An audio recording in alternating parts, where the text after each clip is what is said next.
ایک زمانہ تھا حضرت فاطمہ کہہ رہی ہیں اے علی میں اتنی بیمار ہوں لگتا نہیں کہ اس بیماری میں بچ پاؤں گی. اے علی اگر مجھے کچھ ہو جائے, اگر میرا انتقال ہو جائے اے علی تو مجھے دن کے اجالے میں دفنانے مت لے جانا, رات کی تاریکی میں عشاء کی نماز کے بعد مجھے قبرستان میں دفن کرنا. حضرت علی نے کہا اے فاطمہ ایسا کیوں کہہ رہی ہو؟ اگر تمہارا انتقال صبح فجر کے بعد ہو تو کیا عشاء تک ہم تمہارے جنازے کو رکھیں گے, مٹی کو رکھیں گے؟ تمہارے باپ کا, تمہارے ابو کا فرمان ہے کہ میت کو جلدی قبرستان لے جاؤ, پھر میں لیٹ کیسے کروں؟ فرماتی ہیں اے علی, اے میرے پیارے شوہر, مجھے رات میں ہی لے جانا, میری بات کو گرہ باندھو, میری بات کو مضبوطی سے پکڑ لو, میری وصیت کو یاد رکھنا, چاہے میرا انتقال کبھی بھی ہو لیکن مجھے عشاء کے بعد دفنانا, مجھے دن کے اجالے میں قبرستان نہ لے جانا. اے علی میں نہیں چاہتی ہوں کہ میرے مردہ جسم پر پڑے ہوئے کفن پر بھی کسی غیر مرد کی نظر پڑے, میں اپنے کفن پر بھی کسی غیر مرد کی نظر نہیں پڑنے دینا چاہتی ہوں. اے علی مجھے رات میں لے جانا, دن کے اجالے میں نہیں, میں نہیں چاہتی کہ میرے کفن پر بھی کسی غیر مرد کی نظر پڑے. میرے بھائیوں انتقال کے بعد نکاح جائز نہیں ہے, انتقال کے بعد شادی نہیں ہوتی ہے, لیکن انتقال کے بعد بھی اپنے جسم کو تو چھوڑو, اپنے کفن کو بھی کسی غیر مرد کو دیکھنے کی اجازت نہیں دے رہی ہیں. یہ تھا حضرت فاطمہ کا پردہ. اس پردے کی روشنی میں میری بہنوں اپنے گریبانوں میں جھانک کر دیکھو, اپنے گریبانوں کے بٹن کھولو اور تلاش کرو ہم کہاں کھڑے ہیں, ہمارا پردہ کیا ہے, ہماری عزت و آبرو کیا ہے. آج ہمارے چہروں کو ہرگز و ناقص دیکھ رہا ہے, کل تک ہمارے ان خوبصورت گالوں کو کبھی آسمان کی نگاہوں نے بھی نہیں دیکھا تھا, چاند و ستاروں نے بھی نہیں دیکھا تھا, اور آج جو چاہتا ہے دیکھ لیتا ہے. ہرگز و ناقص جس کو چاہو آج وہ بڑی آسانی سے ہماری بہنوں بیٹیوں کا دیدار کر رہا ہے. اور ایک اور بات, جتنا امیر باپ ہے, جتنا بھی باپ امیر ملے گا آپ کو, آپ دیکھیے گا اس کی بیٹی اتنے ہی کم کپڑے پہنے ہوئے ہوگی. کس بات کا امیر ہے تو, کاہے کا امیر ہے تو؟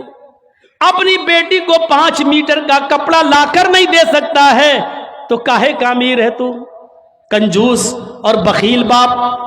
اللہ تعالیٰ نے ان امیروں کو ایسی سزا دی ہے, کل تک یہ غریبوں کی لڑکیوں کو ڈانس کرایا کرتے تھے, آج اللہ تعالیٰ نے ان امیروں کی لڑکیوں کے جسموں سے کپڑے اتار کر ان کو لوگوں کی نظروں کو دیدار کرنے پر مجبور کر دیا.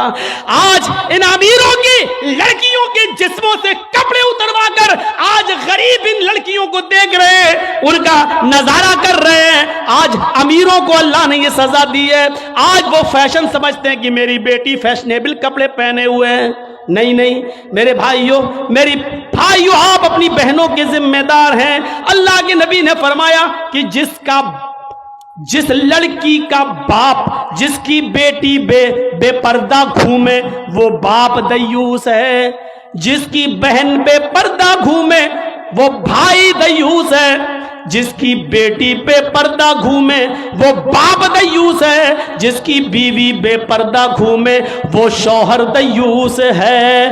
غور کرو کتنے صاف لفظوں میں اللہ کے نبی نے فرمایا, جس کی بہن بے پردہ گھومے وہ بھائی دیوس, جس کی بیٹی بے پردہ گھومے وہ باپ دیوس, جس کی بیٹی بے پردہ گھومے وہ باپ دیوس, جس کی بیوی بے پردہ گھومے وہ شوہر دیوس. اب دیوس کا معنی اگر ہم سمجھ جائیں تو سارا معاملہ حل ہو جائے. دیوس کا یہ تو عربی لفظ ہے نا, اس کا اردو میں ترجمہ ہوتا ہے, سننے کی طاقت ہے, سنیں گے. دیوس کا مطلب ہوتا ہے بھڑوا, اور بھڑوا کس کو کہتے ہیں بتانے کی ضرورت نہیں, جانتے ہوں گے. بھڑوا کہتے ہیں اس کو جس نے اپنی بہن, بیٹی یا بیوی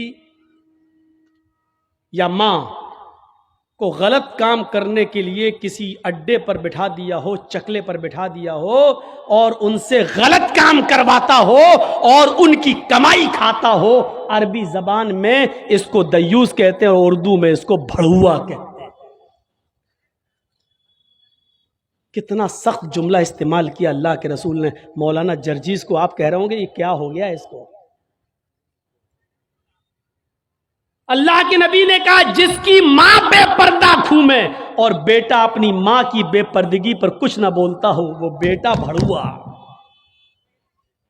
جس کی بیوی بے پردہ گھومے اور شوہر اپنی بیوی کی بے پردگی پر کچھ نہ بولے، وہ شوہر بھڑوا۔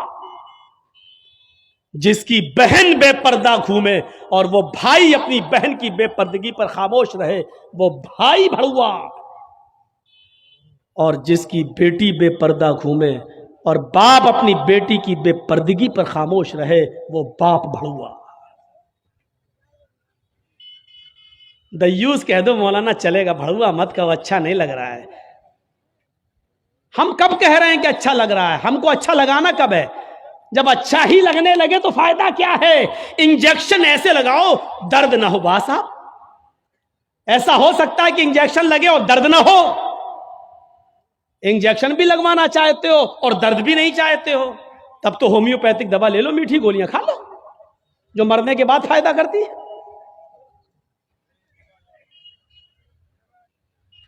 ہومیوپیتھک دوا کے بارے میں یہی مشہور ہے، بہت لیٹ فائدہ کرتی ہے، تو ہم نے کہہ دیا مرنے کے بعد فائدہ کرتی ہے۔ لیکن سسٹم مل جائے تو جادو کی طرح بھی فائدہ کرتی ہے، بہت جلدی بھی کرتی ہے۔ تو جب آپ کو میٹھی گولیاں ہی کھانا ہے ہومیوپیتھک دوا، تو پھر مت کراؤ تقریریں، اور تقریر کرا رہے ہو تو سنو، سننا پڑے گا۔ کتنے لوگ ہیں آج جو اپنی بیوی کی بے پردگی پر سوال اٹھاتے ہیں؟ کتنے ایسے ہیں جن کی بیٹیاں آج بے پردہ گھومتی ہیں اور وہ باپ اپنی بیٹیوں کو ڈانٹتے ہیں؟ اگر ماں باپ اپنی بیٹیوں کو صحیح سے ذمہ داری نبھانے لگیں تو آج ایک بھی لڑکی کے پاس اینڈرائڈ موبائل نہ ہو۔ ہماری 18-20 سال کی لڑکی جس کی شادی نہیں ہوئی گھر پہ رہتی ہے، اس کے ہاتھ میں اینڈرائڈ موبائل، چیخ چیخ کے بتا رہا ہے کہ باپ کی تربیت میں کمی ہے، باپ اپنی بیٹی پر پورا کا پورا حکمراں نہیں ہے، حاکم نہیں ہے، یا یہ کہہ رہا ہے بیٹی کے ہاتھ میں وہ اینڈرائڈ موبائل چیخ چیخ کے کہہ رہا ہے یہ باپ نہ کہہ رہا ہے، بیٹی کے آگے باپ کی نہیں چل رہی ہے، باپ مجبور ہو چکا ہے۔ میرے بھائیوں، اگر باپ مجبور نہ ہوتا تو بیٹی کے ہاتھ میں اینڈرائڈ موبائل نہیں ہوتا۔ کیا ضرورت ہے بیٹی کے ہاتھ میں دینے کی؟ وہ تو گھر میں رہتی ہے، کیوں چلائے گی صاحب؟ آپ کی بیٹی 18-20 سال کی کیوں فیس بک چلائے گی؟ کیوں واٹس ایپ چلائے گی؟ کیوں میسنجر چلائے گی؟ اور آپ کیسے اپنی بیٹی کو فیس بک اور میسنجر اور واٹس ایپ چلانے کے لیے ڈھیل دے سکتے ہیں؟ کیسے؟ آپ کا یہ دل کیسے گوارا کر لیتا ہے؟ آپ ذمہ دار ہیں۔ ہماری یہ بیٹیاں کل بچوں کی مائیں بنیں گی، شادی کے بعد ان کو اپنے بچوں کی تربیت کرنا ہے۔ ماں کے قدموں کے نیچے جنت بتائی گئی ہے، حالانکہ یہ کوئی حدیث نہیں ہے، ایک مقولہ ہے، لیکن بچے اپنے ماں کے قدموں کے نیچے جنت کیسے ڈھونڈیں؟ یہ آج کل کی ماں کے قدموں کے نیچے جنت ہے؟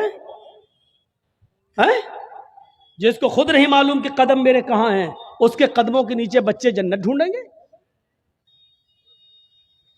ہمیں سوچنا ہے، ہمیں اپنی بیٹیوں کی تربیت کرنا ہے۔ امام احمد ابن حنبل اپنی مسند کے اندر ایک واقعہ نقل کرتے ہیں کہ ایک صحابیہ تھی، ان کے گھر میں ایک بچہ پیدا ہوا۔ ایک صحابیہ تھی، ان کے گھر میں ایک بچہ پیدا ہوا۔ جب بچہ پیشاب کرتا تھا تو پانی کا لوٹا اس بچے کی شرمگاہ پہ ڈال دیتی تھی۔ جیسی بچے نے پیشاب کیا وہ پانی لاتی اور شرمگاہ پہ ڈال دیتی۔ وہ صحابیہ کہتی ہیں میرا بیٹا جب چلنے کے لائق ہوا، پہلا دن تھا اس کا چلنے کا، پہلا دن تھا میرے بیٹے کے چلنے کا، پہلا دن تھا میرا بیٹا کھڑے ہو گئے. جب چلا, میرے بیٹے کو جب پیشاب کی ضرورت محسوس ہوئی تو اس نے پانی کا برتن دیکھنا شروع کر دیا. ماں کہتی ہے کہ میں دیکھ رہی تھی اپنے بیٹے کو, جب بھی وہ پیشاب کرتا تھا تو میں پانی اس کی شرمگاہ پہ ڈال دیتی تھی. آج دیکھتی ہوں میرا بیٹا چل رہا ہے, دیکھتی ہوں یہ کیا کرتا ہے. جب بیٹا پہلا دن چلنے کے لائق ہوا, پہلا دن تھا, تو بیٹے نے پانی کا پیالہ اٹھایا اور دونوں ہاتھ سے پکڑ کر دھیرے دھیرے چلا اور ایک کونے میں جا کر بیٹھ گیا, پیشاب کیا اور پیشاب کرنے کے بعد وہ پانی کا پیالہ اپنی شرمگاہ پہ ڈالنے لگا. اس کو استنجا کرنا نہیں آتا تھا, اس کو دھونے کا تمیز بھی نہیں معلوم تھا, اس کو پتہ ہی نہیں, لیکن وہ ویسا ہی کر رہا ہے جیسی اس کی ماں نے اس کو بتایا, جیسے اس کی ماں اس کے ساتھ کر دیتی تھی. وہ پانی کا پیالہ اٹھا کر اپنی شرمگاہ پہ ڈال لیا اور خالی پیالہ لے کر اپنی ماں کے پاس آ گیا. ماں کی آنکھوں میں آنسو آ گئے, آسمان پر نظر ڈال کر کہتی ہے فزت برب الکعبہ, کعبے کے رب کی قسم میں کامیاب ہو گئی, اللہ کی قسم میں کامیاب ہو گئی. اپنے بچے کو جو سکھانا چاہتی تھی میرے بچے نے وہ سیکھ لیا. میں اپنے بچے کو جو تربیت دینا چاہتی تھی میرے بچے نے وہ تربیت حاصل کر لی. مجھے امید ہے کہ میرا بچہ کبھی ناپاک نہیں رہے گا. میرا بچہ جب بھی پیشاب کرے گا تو پانی ضرور لے جائے گا اور استنجا کرے گا. اس زمانے کی مائیں اپنے بچوں کو بچپن سے یہ عادتیں ڈلواتی تھی, اور آج کل کی ماں دیکھ لو اپنے بچے کا انڈر ویئر نیکر اتار کر کہتی بیٹا یہاں کھڑے ہو کے پیشاب کر لے. یہ مائیں اپنے بچوں کو کیا تربیت دیں گی, جبکہ نیپولین نے کہا تھا کہ مدرس lab is first college for children. ماں کی گود یہ بچے کا پہلا مدرسہ ہوتی ہے, پہلی یونیورسٹی ماں کی گود ہے. جو بچہ اپنی ماں کی گود سے تربیت حاصل کر کے نہیں نکلا وہ کسی یونیورسٹی سے تربیت حاصل نہیں کر سکتا ہے.